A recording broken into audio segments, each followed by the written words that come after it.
Hey there, welcome back to our kitchen. I'm Lauren and this is Casey. We're two of Festival's Mealtime Mentors, and today we're sharing a super simple 20-minute holiday side dish. Yes, we are. We are making cranberry orange roasted Brussels sprouts. Which, don't cringe if you don't like Brussels sprouts. Right. We promise this recipe is really delicious, and we're going to offer some alternatives as well in case you really don't want to use Brussels sprouts. Right.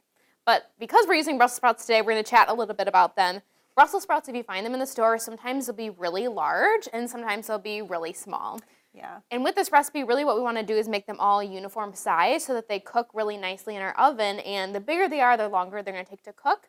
So we want to make sure that they're a good size so that they only take 20 minutes. Right. So today we've got them already halved, but you're going to go ahead and quarter them. But you might need to... Yes, because they're pretty big. Yes. Depending on, like you said, the size, you might have some big, some small. So you might want to have some and quarter others. Just as long as they're all pretty relatively the same size, that's going to help them to all cook at the same rate so that you don't have some that end up kind of hard and some that are mushy. Yeah, so I'm just cutting right down the center here. Already have cut the butt off is what we call it. I don't know the technical term. I think that is the technical term. Perfect. So just quartering these, and you'll notice that when you quarter them, some of the leaves might fall off, the outer leaves, and that's totally fine. The leaves will get really toasted in the oven. They're like a little chip. They're my favorite part of the Brussels sprouts. So delicious, so don't worry if you get some kind of leaves like these. Keep those for sure. So over here, I'm going to get started with our kind of glaze then for our Brussels sprouts. So we're going to start with some orange zest. This recipe calls for a whole orange. We're using the zest and then the juice.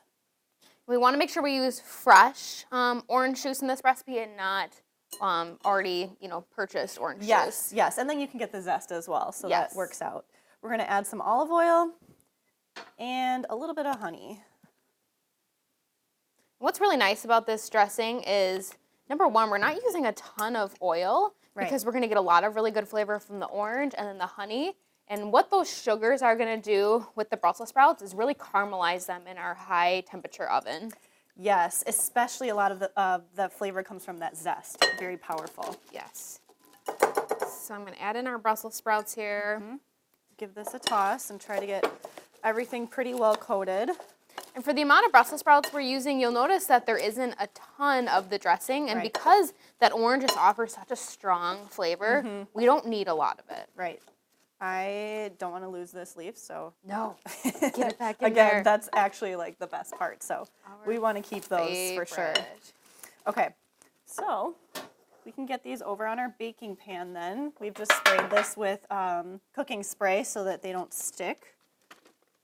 And this recipe will serve about 6. So if you have a larger crowd coming over for a meal, you may want to double or even triple this recipe.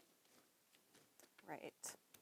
Perfect. And then we just need a little salt and pepper to taste. So we talked earlier about, in case you don't like Brussels sprouts, what else could you use in this recipe with the delicious orange dressing? You could use green beans. You could use broccoli. Yeah. I think this would even be good on like carrots. Oh my gosh, yes. That cranberry orange is such a great flavor, I would think, to add to anything. Yes, definitely. So we have our oven preheating at 400. We want to cook these at a high temperature. That's what's going to roast these veggies and pull out a lot of those natural sugars along with the sugar that we've added, make the veggies a lot less bitter.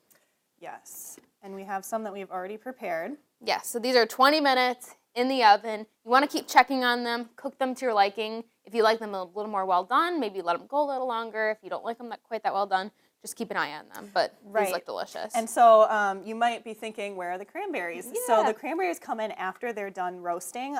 If you add the cranberries before in the oven, they'll get really hard. And they're not going to be very fun to eat. So we add the cranberries afterwards, just kind of sprinkle on top. That's all you need to do. And it looks so festive as well. We have our green and red. Yes. And that orange, again, adds like that really great flavor. Yeah, so we had already added some. We added a little more for good measure. You could always use dried cherries. It would be really good. Ooh, yes, that would be. Lots of fun ways to kind of customize this recipe. Yes. All right. Serve you up some here. Yummy. Go. But yes, feel free to serve it in some fancy dishware. Oh, yeah. All about that in during the holidays. It smells so orangey. Yes, it does. Love it. Ooh. Oh, I got a leaf. Me too. And a cranberry. Perfect. I think you're right. That orange kind of dressing would be good on lots of different veggies. Yes, a little sweet, a little tangy, a whole lot of delicious. I love it. We hope you add this holiday side dish to your menu this year. And for more holiday recipe ideas, visit festfoods.com/seasons.